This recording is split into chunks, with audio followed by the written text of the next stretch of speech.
Robin Beltrán here in the home of the Soul CEO, Mr. Carlos Wallace. Thank you for having me in your home today. Well, you wouldn't meet me at Hooters, so we'll do it here. For all of you that don't know, he loves Hooters. It's his office. He doesn't need one because he's got this beautiful setup here, but I'm glad to be here right now and not in Hooters. So.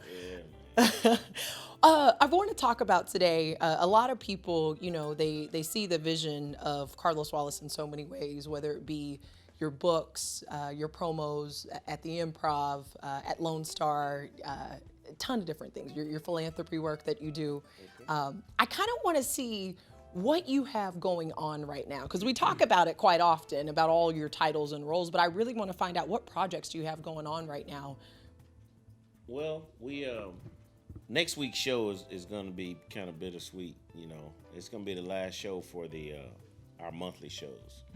We've been doing a Houston All Stars of Comedy for the last 5 years, pretty much every month. And my upcoming schedule is just going to be too demanding to keep doing it.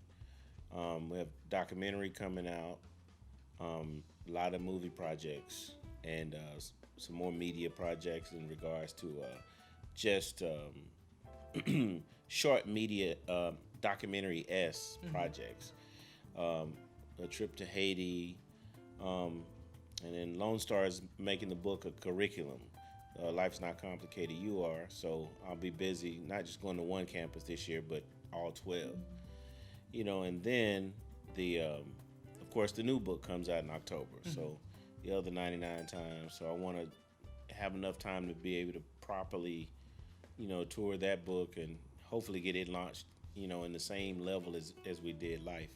So you talk about all of this being bittersweet, and obviously you have a lot of really great things going on right now. You've been in the running right now as the top comedy promoter in the city of Houston, New York, a lot of different places with what you do. You've had some really phenomenal comedians that have come out that you've been helping, moving along their process and their careers.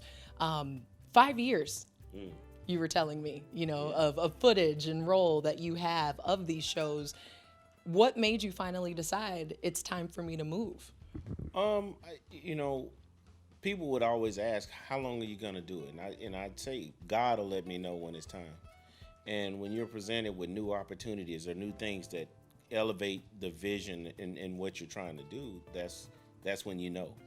I couldn't put a date on it and say, hey, this date or this amount of shows. When the next project comes along that says, this is where you're needed, that's where I go.